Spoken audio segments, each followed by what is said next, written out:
이 디올류 코나 하이브리드는 일반 그 가솔린 모델하고 다르게 이륜 모델에도 리어 서스펜션에 멀티링크가 적용이 됩니다.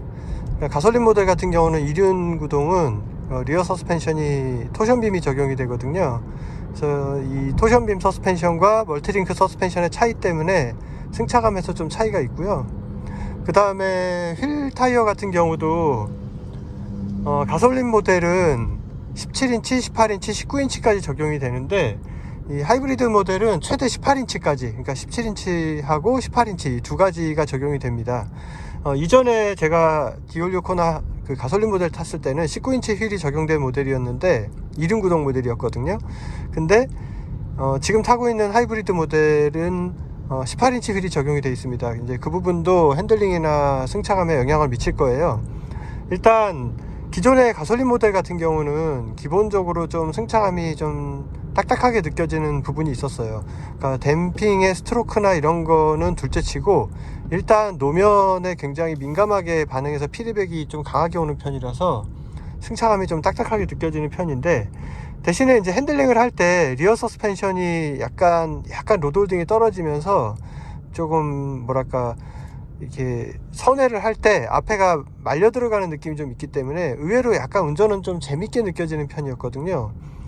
그런데 이 하이브리드 모델 같은 경우는 전체적으로 좀 승차감이 가솔린 모델보다는 좀 부드럽게 느껴지는 편이에요. 좀 스트로크도 그렇고 롤도 그렇고 좀 더 댐핑이 움직이는 범위가 더 크다라는 느낌이 좀 나고 좀 부드럽게 작동을 해서 승차감이 좀 더 좋습니다. 이제 아무래도 18인치 휠의 영향도 좀 있을 거고요.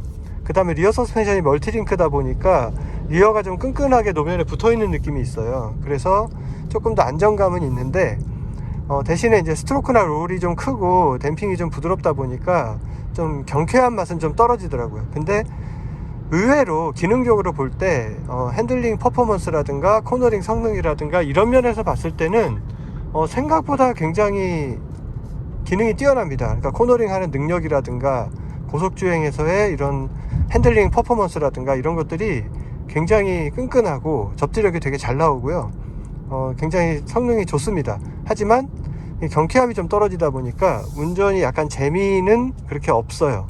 되게 재밌다 이런 것보다는 좀 안정적이다 이렇게 표현하는 게 맞을 것 같고, 그 다음에 이제 고속주행을 하잖아요. 그러면 이게 중저속에서는 상대적으로 좀 더 부드럽게 느껴졌다 그러면은 고속주행을 할 때는 또 약간 스트로크가 약간 제한되면서 좀 탄탄한 느낌도 좀 있긴 있습니다. 그렇다고 해서 그렇게 경쾌한 느낌은 아니에요. 그리고 또 이 가솔린 모델 같은 경우는 1.6 터보 엔진이다 보니까 출력이 여유가 있잖아요. 그래서 달리면서 핸들링 할 때 약간 그런 재미가 있는데, 이 하이브리드 모델은 좀 달리기를 한다 그랬을 때 성능이 그렇게 뛰어나진 않습니다. 그러니까 아주 그냥 평범해요. 그러다 보니까 뭐 이렇게 재밌게 탈 수 있는 차는 아닌 것 같고요.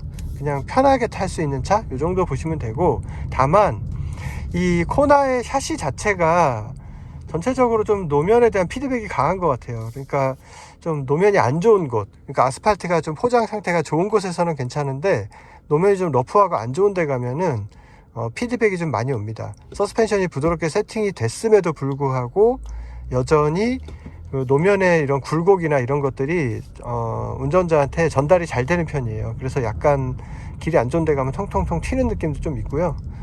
그런 부분은 좀 있어서 그런 건 조금 아쉬운 것 같습니다. 네, 지금 이제 디올류 코나 하이브리드를 타고 연비 테스트를 한번 해보려고 하는데, 여기가 지금 부산이거든요. 어제 새벽에, 오늘 새벽이죠. 오늘 새벽에 부산에 올라와서 오전에 볼일을 보고 이제 다시 서울로 올라가는데요. 한번 연비를 체크를 해볼게요. 장거리 주행 연비를 체크를 해볼 텐데, 일단 경로를 설정을 해야 되겠죠.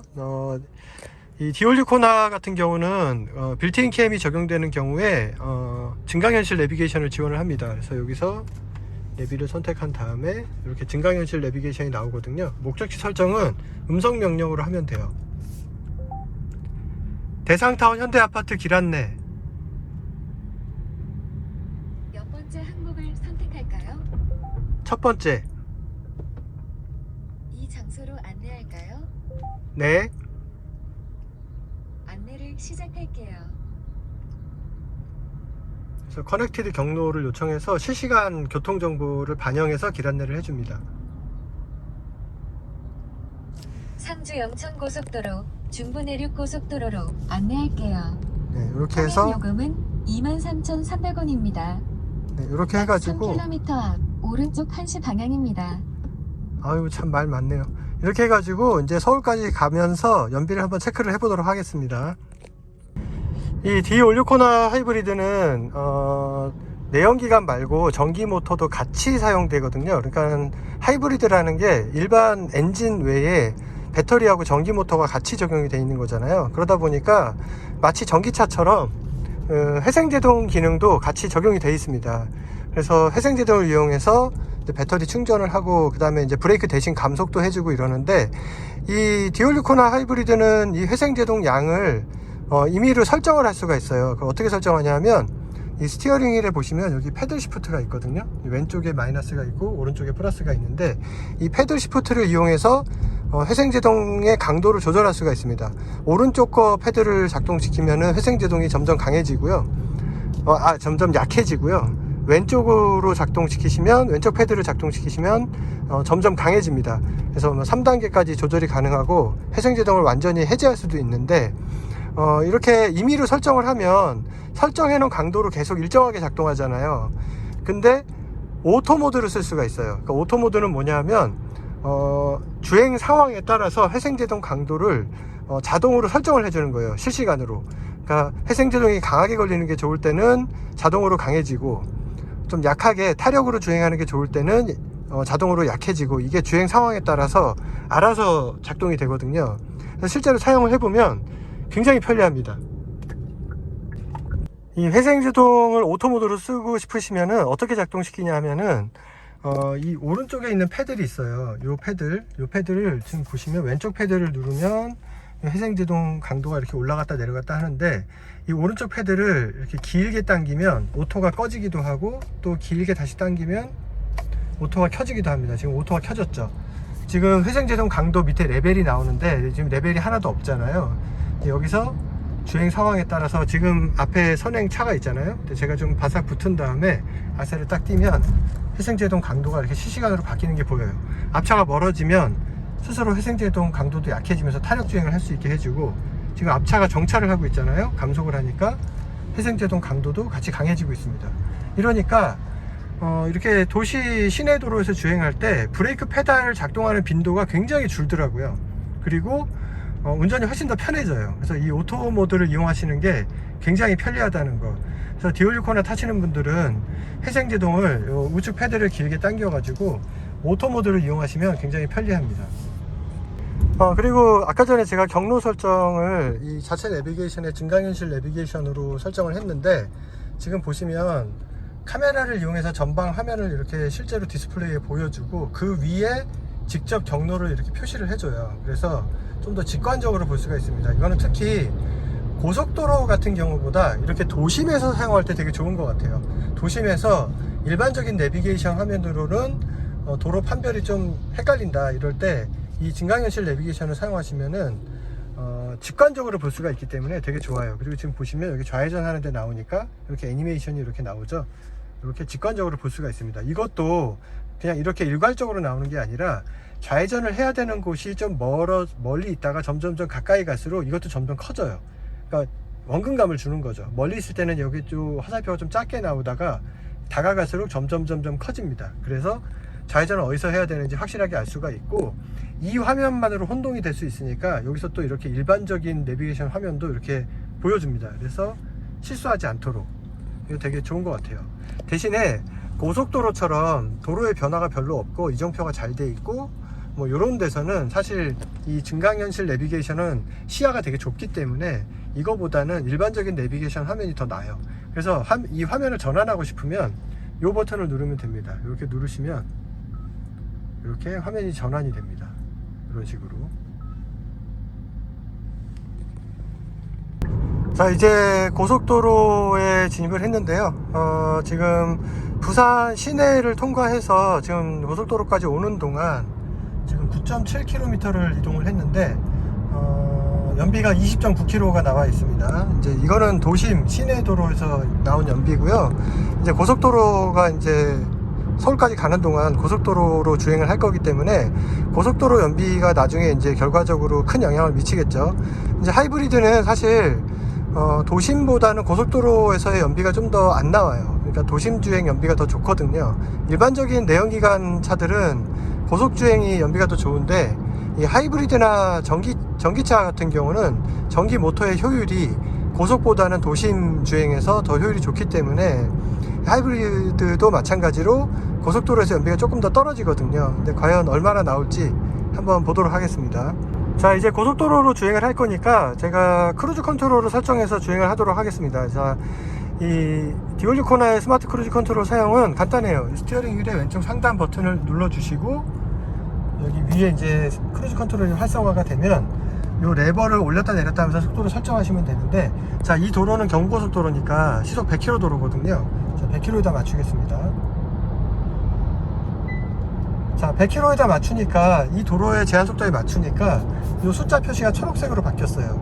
이 초록색으로 바뀌는 게 무슨 뜻이냐면 이 도로의 현재 제한속도에 맞췄다는 뜻이기도 하고, 그 다음에 이 고속도로로 장거리 주행을 하다 보면 하나의 고속도로로 계속 가는 경우도 있지만 중간에 고속도로를 갈아타는 경우가 있잖아요. 지금은 경부고속도로인데 가다가 뭐 중부로 갈아탈 수도 있고 뭐 다른 고속도로 탈 수가 있잖아요. 그럴 때 고속도로의 그 제한 속도가 도로별로 다르단 말이에요. 지금 여기는 제한 속도가 100km지만 중부를 타게 되면 시속 110km가 되거든요. 그럴 때 이렇게 제한 속도에 맞춰서 초록색으로 설정이 된 상태로 그냥 운행을 하게 되면 내가 다른 고속도로를 갈아탔을 때 그 도로의 제한 속도를 스스로 자동으로 맞춰줍니다. 내가 일일이 속도를 다시 설정할 필요가 없어요. 그러니까 이대로 가다가 중부로 갈아타게 되면 이게 자동으로 110km로 바뀌게 된다는 거죠. 굉장히 편리합니다. 자, 그리고 이 디올리 코나에는 차로 유지 능동 보조 기능도 같이 적용이 되어 있어요. 그래서 크루즈 컨트롤 이용할 때 차로 유지 능동 보조 기능을 같이 이용해서 이렇게 핸들을 가볍게만 잡고 있으면 차로 중앙을 스스로 유지를 해주는 그런 기능인데, 일명 이제 반자율 주행이라고 그러죠. 보통 이제 다른 메이커 차들 보면은 크루즈 컨트롤 이용할 때 차로 유지 능동 보조 기능이 같이 적용되는 차들이 많이 있는데, 일부 브랜드 같은 경우는 크루즈 컨트롤을 사용하지 않을 때는 이 차로 유지 능동 보조 기능도 같이 쓸 수가 없는 경우가 있어요. 근데 이 현대차 같은 경우는 이 코나 하이브리드도 마찬가지고 크루즈 컨트롤을 사용하지 않을 때도 차로 유지 능동 보조 기능만 따로 사용도 가능합니다. 그럴 때는 이 버튼을 이용해서 설정하시면 돼요. 크루즈 컨트롤 이용할 때는 자동으로 기본 설정이 돼 있어요. 근데 내가 끄고 싶을 수도 있잖아요. 그럴 때는 또 이 버튼을 누르시면 꺼집니다. 지금 여기에 차로 유지 능동 보조 기능 작동 활성화 아이콘이 떠 있거든요. 이거를 눌러주시면 꺼져요. 꺼집니다. 꺼지면 내가 핸들을 직접 잡고 직접 조향을 해줘야 돼요. 그리고 다시 한번 눌러주시면 또 켜집니다. 이러면 차로 중앙을 이렇게 스스로 유지를 해줘요. 그렇다고 핸들을 계속 놓고 가면 안 되고 핸들을 가볍게 잡고 계셔야 돼요. 계속 놓고 가면 경고가 뜨면서 기능이 해제가 됩니다. 자, 그리고 잘 보시면 우측에 차로 아이콘이 떠 있어요. 지금 오렌지색으로 떠 있는데 이거는 제가 비활성화 시킨 거거든요. 이게 뭐냐면 차선 이탈 방지 및 경보 기능입니다. 그러니까 요거는 차로 중앙을 유지하는 기능은 아니고 차로를 이탈하려고 할 때 이탈을 막아주고 그 다음에 경보를 해주는 그런 기능이에요. 그러니까 차로 유지 능동 보조 기능하고 어느 정도 약간 기능이 겹치는 부분이 있긴 한데 차이점이 있습니다. 어떤 차이점이 있냐면 차로 유지 능동 보조 기능은 차선을 이탈하려고 하거나 이럴 때 경보를 해주지 않아요. 차선을 이탈하려고 할 때 이탈을 하지 않도록 스티어링을 조향해서 차로 유지를 하려는 기능은 있지만 내가 강제로 핸들을 꺾어서 차로를 넘어가도 따로 경보를 해주진 않거든요. 그런데 이 차선 이탈 방지 기능은 경보를 해줍니다. 그래서 약간 달라요. 그래서 두 가지를 같이 쓸 수도 있고 한 가지만 쓸 수도 있는데 저는 이제 차로 유지 능동 보조 기능만 지금 사용하고 있는데, 이렇게 됐을 경우에는 제가 차선을 살짝 밟아도 경보를 하지 않습니다. 그런데 이 차선 이탈 방지 기능을 제가 한번 활성화를 해볼게요. 요거는 따로 버튼이 따로 있는 게 아니라 이 버튼 하나로 다 작동을 하거든요.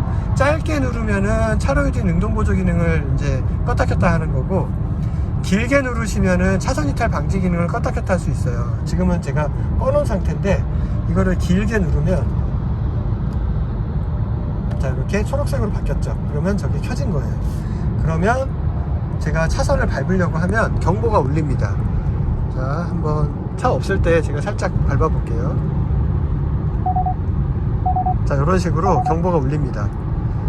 그리고 차로 유지 능동 보조 기능을 끄더라도 차선 이탈 방지를 하는 상황에서는 스티어링 개입을 해요. 하지만 차선을 이탈하려는 상황이 아닐 때는 스티어링 개입을 하지 않습니다. 그러니까 어느 쪽이 더 내 운전 성향에 맞는지 거기에 맞춰서 두 가지 기능 중에 하나를 쓰시든가, 아니면 두 가지를 다 쓰시든가, 두 개를 다 꺼버리는 것도 가능하고요. 이렇게 쓰시면 됩니다. 지금 연비 테스트 중이라서 제가 에어컨을 안 틀려고 그랬는데 안 되겠습니다. 더워서 에어컨을 틀어야겠어요. 자, 그래서 오토 1단계를 누르고 온도를 18도로 설정할게요. 자, 이렇게 해서 에어컨을 틀고요. 그 에어컨을 틀더라도 지금 저 혼자 타고 있기 때문에 굳이 뭐 전자석 다 틀 필요는 없고, 이렇게 드라이버 온리를 켜놓으면은 운전석 쪽만 틀어집니다. 이러면 조금 더 효율이 좋다 그러더라고요. 제가 실제로 어느 정도 차이 나는지는 모르겠지만 어쨌든 효율이 조금 더 에너지 효율이 좋다고는 하더라고요.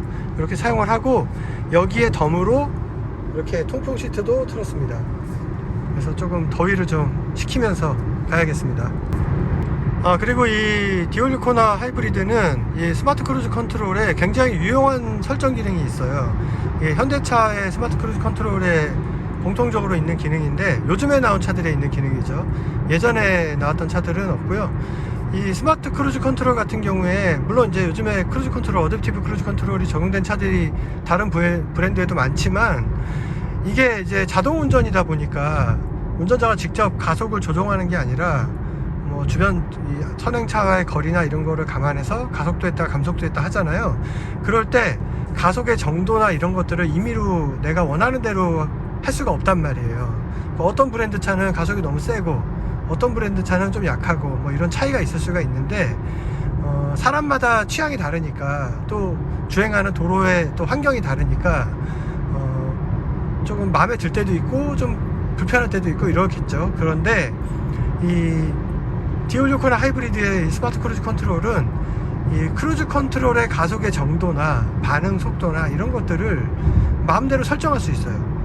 굉장히 유용한 기능인데, 어떻게 설정하냐면 여기서 설정으로 갑니다. 그래서 여기서 차량을 고른 다음에 운전자 보조로 가서 여기서 주행 편의로 갑니다. 그러면 여기 스마트 크루즈 컨트롤이 있어요. 요거를 눌러주시고, 여기 차간거리가 있는데, 차간거리는 이 리모트 컨트롤에서 눌러서 설정이 가능하기 때문에 굳이 여기까지 들어와서 할 필요는 없고요. 여기 보시면 가속 강도와 반응 속도가 있어요. 가속 강도를 최대 5, 제일 약하게 1, 이렇게 5단계로 설정을 할 수가 있는데, 이거는 크루즈 컨트롤이 가속을 할 때 가속되는 정도를 설정을 하는 겁니다. 저는 좀 부드럽게 주행하기 위해서 2단계로 일단 설정을 할게요. 만약에 좀 빨리빨리 가속하고 싶으면, 강하게 가속하고 싶으면 숫자를 올려주시면 돼요. 그 다음에 반응 속도가 있죠. 이 반응 속도는 크루즈 컨트롤이 주변에 가고 있는 차량의 상황에 따라서 반응하는 속도예요. 그러니까 감속을 해야 될 때 얼마나 빨리 반응하냐, 가속을 해야 될 때 얼마나 빨리 반응하냐, 이런 것들이거든요. 근데 이게 너무 예민하면은 크루즈 컨트롤이 계속 민감하게 작동하니까 불편할 수도 있고, 또 너무 둔하면은 빨리빨리 작동을 안 해서 주변 교통 흐름하고 안 맞아서 좀 답답하게 느껴질 수도 있어요. 그래서 이것도 적절하게 조절을 할 필요가 있는데, 저는 딱 중간에 3단계에다 맞춰 놓겠습니다. 이렇게 해서 가속은 2단계, 반응 속도는 3단계, 이렇게 설정을 했고요. 이렇게 상황에 따라서 임의로 이렇게 설정을 할 수가 있기 때문에 굉장히 편리합니다. 새벽에 올라와가지고 오전에 볼일 보고 지금 바로 서울로 올라가려니까 너무 졸리네요. 너무 졸려서 도저히 안 되겠습니다. 여기 졸음 쉼터에 들어가서 한 10분이라도 눈 좀 붙이고 가야 될 것 같아요. 정신이 하나도 없네요, 졸려가지고. 자, 이제 졸음 쉼터에 들어왔습니다. 여기서 잠깐 좀 자고 가야 될 것 같아요. 옆에 캠핑카도 있네요. 저 캠핑카 저 안에 들어가서 자도 될 것 같은데. 근데 이 디올류 코나는 이 시트에 릴렉션 컴포트 시트 기능이 들어가 있어요. 컴포트 릴렉션 시트인가? 하여튼 요 밑에 보시면 요 버튼이 있는데 이 버튼을 누르면 무중력 시트 상태 포지션으로 만들어서 아주 편안하게 쉴 수 있거든요. 제가 한번 해볼게요.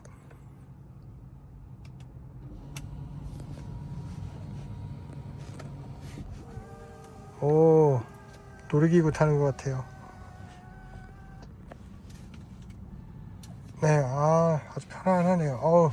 체중이 이렇게 딱 분산되니까 허리도 굉장히 편안해지고 되게 좋은 것 같아요.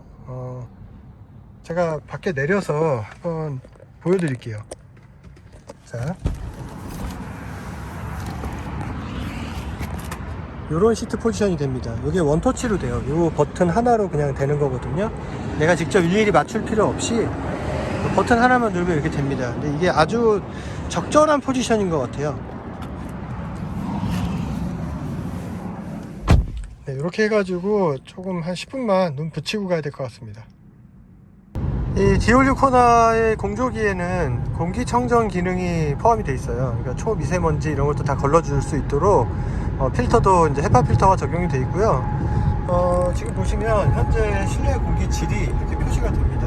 여기 보면 가운데 포어하고 굿하고 이렇게 있고 지금 굿 쪽으로 표시가 다 내려가 있죠. 지금 실내 공기질이 좋다는 뜻이에요. 만약에 실내 공기질이 악화가 되면은 저 그래프가 위로 올라가고 공기청정 기능이 작동을 해서 실내 미세먼지를 이렇게 제거를 해주게 되어 있습니다. 자동으로 작동이 되게 되어 있고요. 그리고 저 기능 말고도 실내를 되게 쾌적하게 하기 위해서 여러 가지 편의 기능들이 적용이 되어 있어요. 예를 들면은 뭐 워셔액을 작동시키거나 아니면 터널 구간을 지나거나 이럴 때 외기를 차단해 가지고 워셔액 냄새라든가 터널 내 나쁜 공기가 실내로 유입되는 거를 막아주도록 돼 있어요. 그것도 다 자동으로 작동이 되거든요. 물론 그런 거 작동되는 거 싫다, 내가 다 일일이 다 수동으로 조작하고 싶다 그러면은 설정해서 자동 기능을 끄면 되긴 합니다. 근데 뭐 그거를 끌 이유가 있을까요? 그냥 자동으로 쓰시면 되겠죠. 자, 이따가 터널 들어갈 때 자동으로 외기 차단되고 또 터널 나오고 나면 다시 외기 차단이 해제가 되거든요. 그것도 한번 보여드리겠습니다. 자, 이제 앞쪽에 터널이 있는데요. 그 터널 들어가기 전에 외기가 차단되는 거를 한번 보여드릴게요. 자, 지금 터널 들어갈 때 쾌적한 실내 환경을 위해 외부 공기를 차단합니다 라고 문구가 뜨고 여기 보시면 외기가 차단됐습니다. 자동으로 되는 거예요. 그리고 터널을 빠져나오고 나면은 다시 외기 유입으로 바뀝니다. 자, 지금 터널을 빠져나가고 있는데요. 자, 터널을 빠져나오고 자, 자동으로 외기 유입으로 바뀌었죠. 네, 이런 식으로 공조기가 여러가지 운전자의 편의를 위해서 자동으로 작동하는 기능들이 되게 많이 탑재가 돼 있어요. 뭐 예를 들면 이런 것도 있어요. 겨울에는 추우니까 히터를 틀고 여름에는 더우니까 에어컨을 틀잖아요.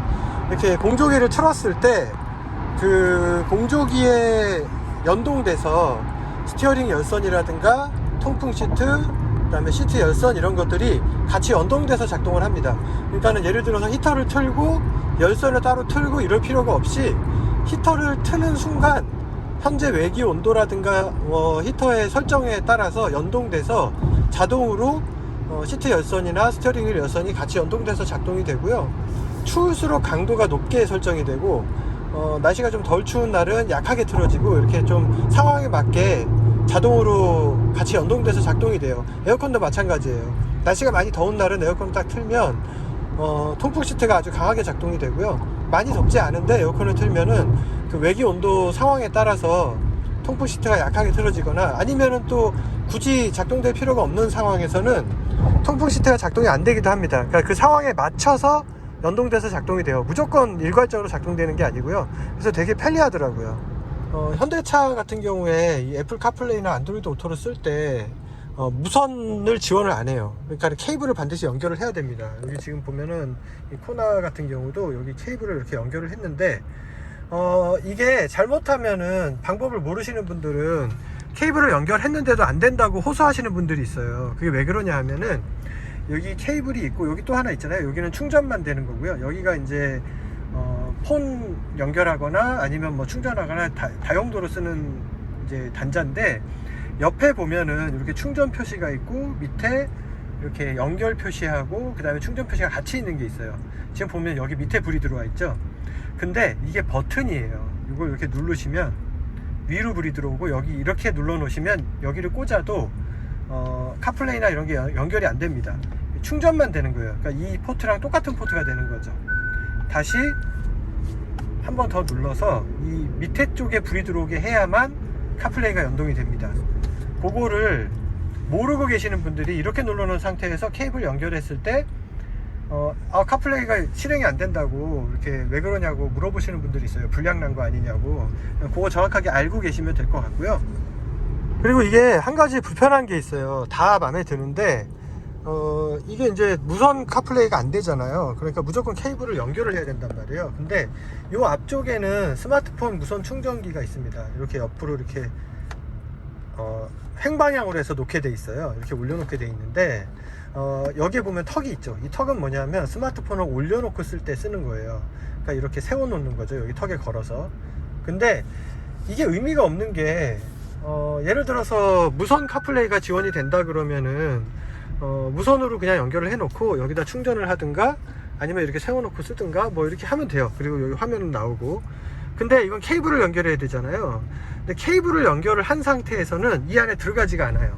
그러니까 스마트폰이 좀 작은 거 쓰시는 분들은 들어갈지 모르겠는데 아이폰 뭐 플러스 모델, 그러니까 화면 큰 모델 같은 경우는 케이블을 연결 안 하면 여기에 꽉 차거든요. 케이블을 연결하면 끝에 이 케이블 때문에 걸려서 들어가지가 않습니다. 올려놓을 수가 없고, 이렇게 세워놓는 것도 마찬가지로 안 되죠. 케이블이 꽂혀 있으니까 이렇게도 안 되고, 거꾸로 세워도 여기 걸려요. 플러스 모델은 이제 스마트폰이 크니까. 그래서 놀 때가 마땅치가 않더라고요. 그래서 결국은 약간 이렇게 비스듬히 그냥 이렇게 걸쳐 놓는다든가 아니면 그냥 의자에 올려놓고 쓰게 되는데, 다른 데 마땅히 놓을 데가 없거든요. 요런 데다 놓게 되면은 수납 공간 차지하고, 여기 컵홀더 같은 거랑 좀 이렇게 좀 간섭이 있어가지고 좀 불편하기 때문에 여기다 놓는 게 제일 좋은데, 여기가 좀 디자인이 케이블을 연결한 상태에서는 놓기가 좀 애매하다. 그게 조금 아쉬운 것 같아요. 그런 것까지 좀 감안해서 디자인했으면 더 좋지 않았을까. 이제 당진 영덕 고속도로에서 지금 경부고속도로로 갈아탔습니다. 네, 지금 보시면 당진 영덕 고속도로는 제한속도가 110km 도로예요. 그래서 지금 크루즈 컨트롤이 110으로 자동으로 설정이 되어 있는데, 지금 방금 100km를 바꿨죠. 근데 제가 바꾼 게 아니에요. 이렇게 크루즈 컨트롤 속도를 도로 제한 속도에 맞추게 되면 이렇게 초록색으로 글씨가 나오는데, 이렇게 되면은 고속도로 갈아탔을 때 그 해당 도로의 제한 속도에 맞춰서 자동으로 속도 설정이 바뀝니다. 지금도 자동으로 바뀐 거예요. 이렇게 가다가 뭐 동서울 쪽으로 해서 다시 중부고속도로를 타게 되면 또 자동으로 얘가 110으로 바뀝니다. 대신에 제한 속도로 설정을 안 하고 이거를 뭐 숫자를 하나씩 이렇게 올려서 101이나 뭐 아니면 이렇게 99 이렇게 제한 속도 설정이랑 다르게 해 놓으면은 색깔이 흰색으로 되면서, 이러면은 도로를 갈아타도 안 바뀝니다. 이렇게 설정해 놓은 대로 그냥 고정이 돼 있어요. 제한 속도에 맞추게 되면 이렇게 초록색이 되고 밑에 안내가 나오죠. 그러면 고속도로 갈아탈 때마다 그 해당 도로의 제한 속도에 맞춰서 자동으로 이 설정 속도가 바뀌게 돼서 되게 편리합니다. 지금 또 약간 교통 정체가 되고 있는데요. 좀 많이 막히다가 지금 살짝 이제 지금 정체가 풀리는 듯한 느낌이긴 한데, 내비게이션으로 봤을 때는 지금 계속 빨간색이다가 지금 노란색으로 바뀌었는데, 계속 따라가 보면 여기까지 가야 이제 정체가 풀려요. 근데 사실 이 하이브리드 차의 연비는 전기 모터의 사용 빈도에 따라서 굉장히 많이 좌우가 되기 때문에, 이렇게 정체가 돼서 속도가 떨어지면 오히려 연비가 좋아집니다. 고속으로 갈수록 오히려 연비는 떨어지고요. 왜 그러냐 하면 전기차도 마찬가지지만 전기 모터의 특성 때문에 그래요. 전기 모터에서의 효율을 떨어뜨리는 요인으로는 뭐 동손이나 철손이 제일 크거든요. 보통 기계적인 마찰이나 뭐 감속기에서의 마찰, 뭐 베어링의 마찰, 이런 기계적인 손실보다도 전기 모터를 회전시키는 그 코일에서 발생하는 저항, 뭐 열, 그 다음에 뭐 그 속도에 비례해서 발생하는 철손, 이런 거에서 손실 효율이 많이 떨어지기 때문에 고속으로 갈수록 전기 모터는 효율이 떨어질 수밖에 없어요. 그래서 효율이 가장 좋은 지점에 운전을 할수록 당연히 연비는 좋아지고요. 이것도 하이브리드 차이기 때문에 지금 이 차도 전기 모터의 효율을 높이는 것이 연비를 좋게 하는 요인인데, 이렇게 정체가 돼서 속도가 떨어지게 되면 전기 모터 효율이 고속주행보다 더 잘 나와서 그리고 전기 모터를 사용해서 구동하는 시간이 또 길어지잖아요. 그래서 이제 연비가 좋아집니다. 지금도 보면은 연비가 계속 20km 전후에서 움직이다가 이렇게 정체돼서 속도가 떨어지니까 바로 21km까지 올라갔어요. 자, 이제 분당 근처에 다 왔습니다. 여기 이제 수원 신갈로 빠질 거고요. 여기서 이제 고속도로를 빠져나갈 거예요. 제가 서울로 가야 되는데 일단 분당에 약속이 있어가지고 분당에서 이제 볼일을 좀 보고 서울로는 이제 저녁 때 갈 거거든요. 그래서 지금까지 부산에서 여기까지 오는 동안 주행 거리는 356.7km. 그다음에 연비는 평균 연비는 리터당 21.3km가 나왔습니다. 굉장히 좋은 연비가 나왔죠. 공인 연비상의 고속도로 연비보다 더 좋은 연비가 나왔고요.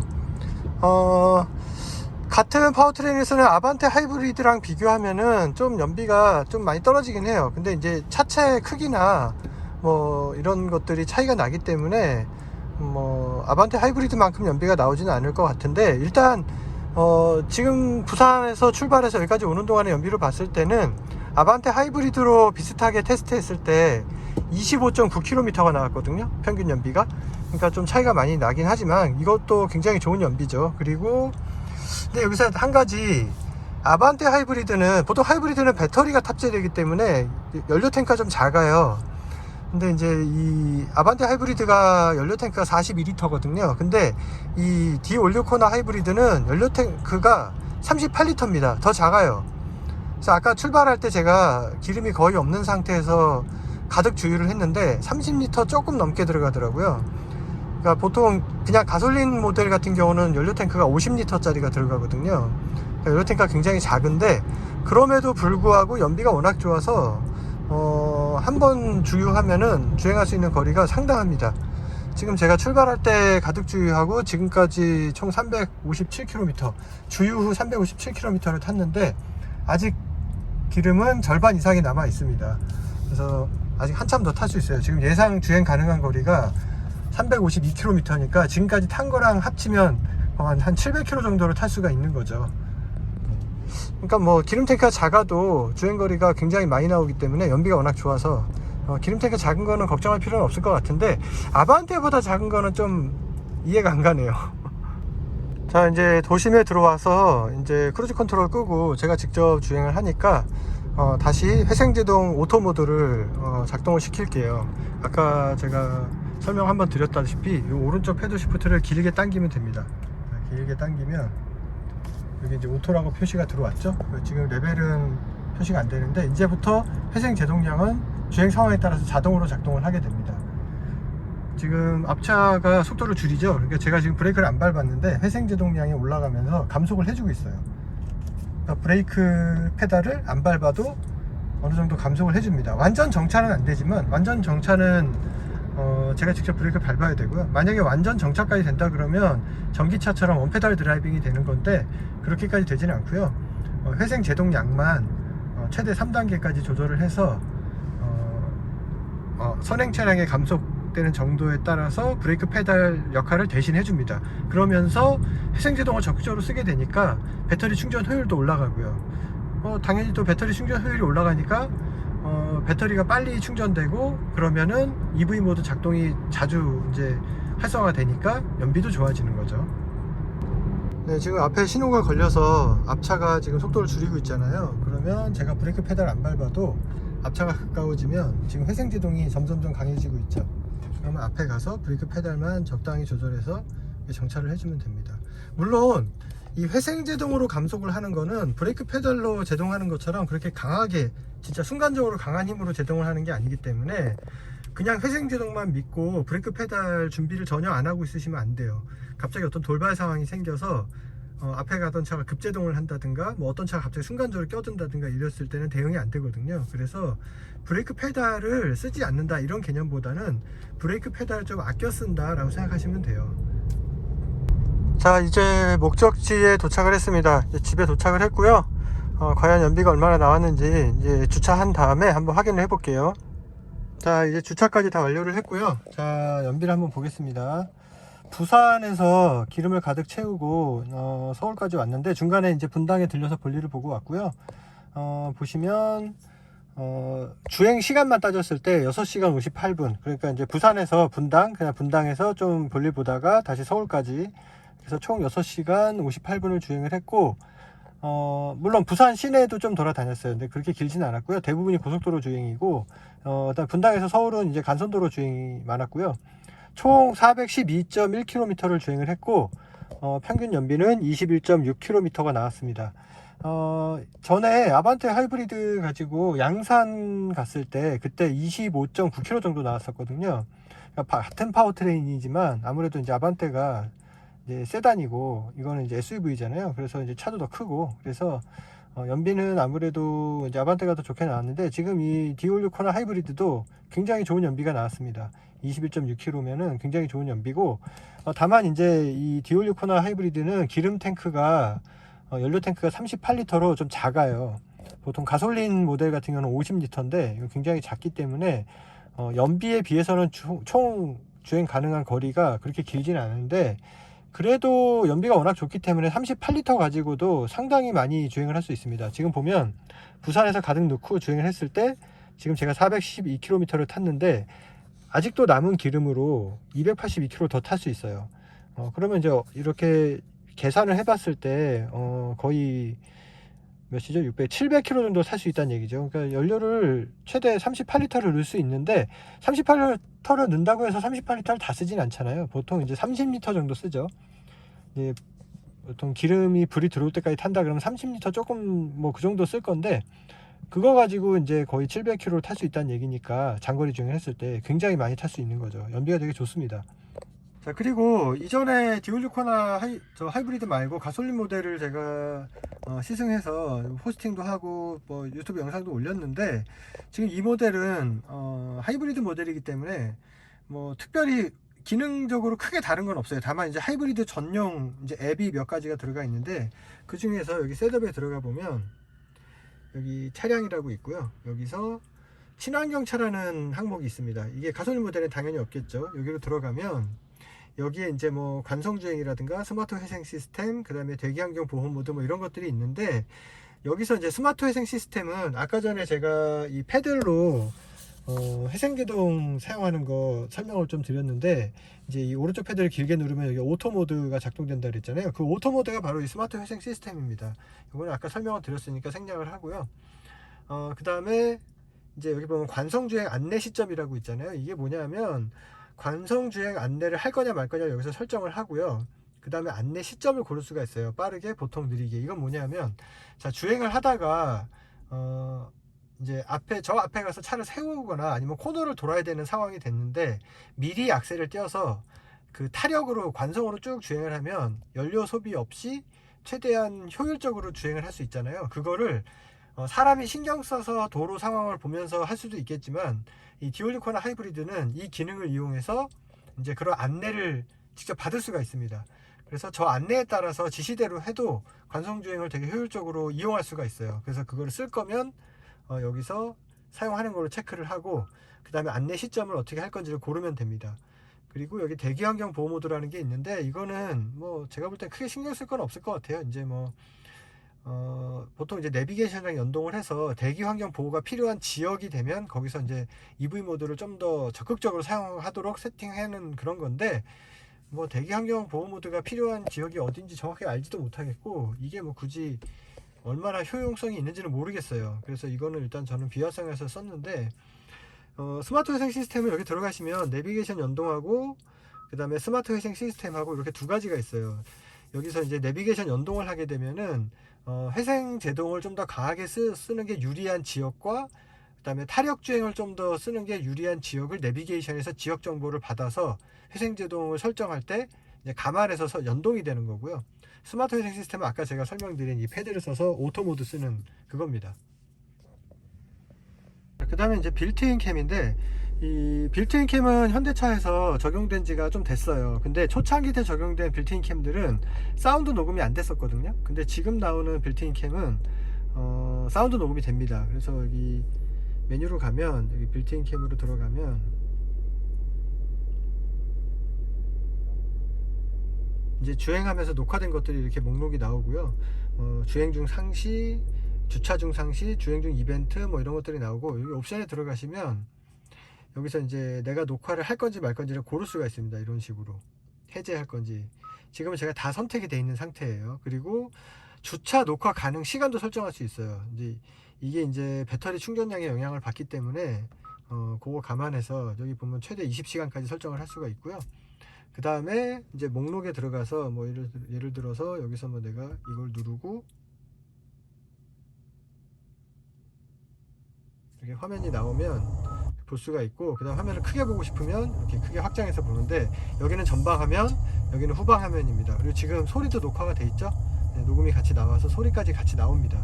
그리고 이 영상을 이제 메모리 카드로 이제 따로 빼내거나 이럴 수가 있는데, 블루링크 앱을 설치하면은 와이파이로 연동을 해가지고 스마트폰에다 바로 옮길 수가 있어요.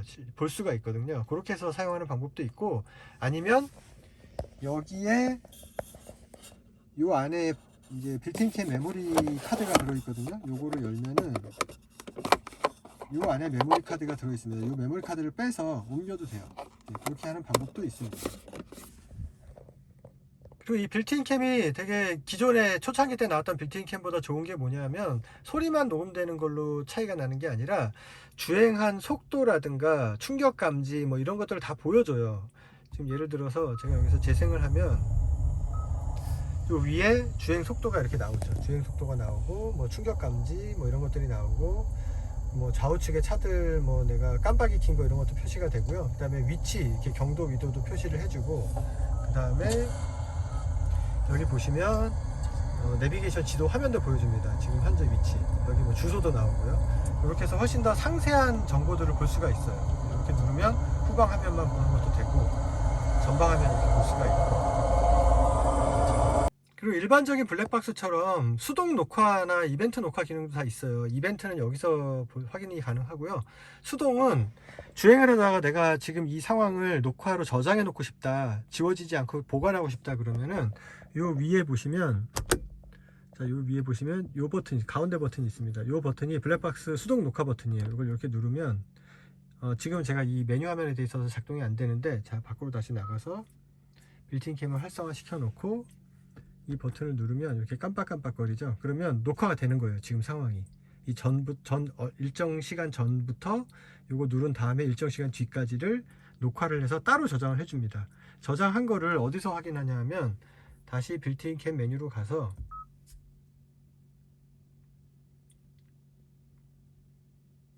여기 보시면 여기 중간에 아이콘 있죠. 요걸 눌러주시면 여기 수동 녹화한 것들의 목록이 나와요. 내가 지금 수동 녹화, 조금 요거겠죠. 방금 전에 녹화한 거 요거고, 타임랩스라는 거는 이제 라이브로 녹화한 영상이고요. 요거는 이제 따로 보관한 영상, 지금 제가 따로 저장해 놓은 게 없기 때문에 목록에는 안 나오고, 이런 식으로 볼 수가 있습니다.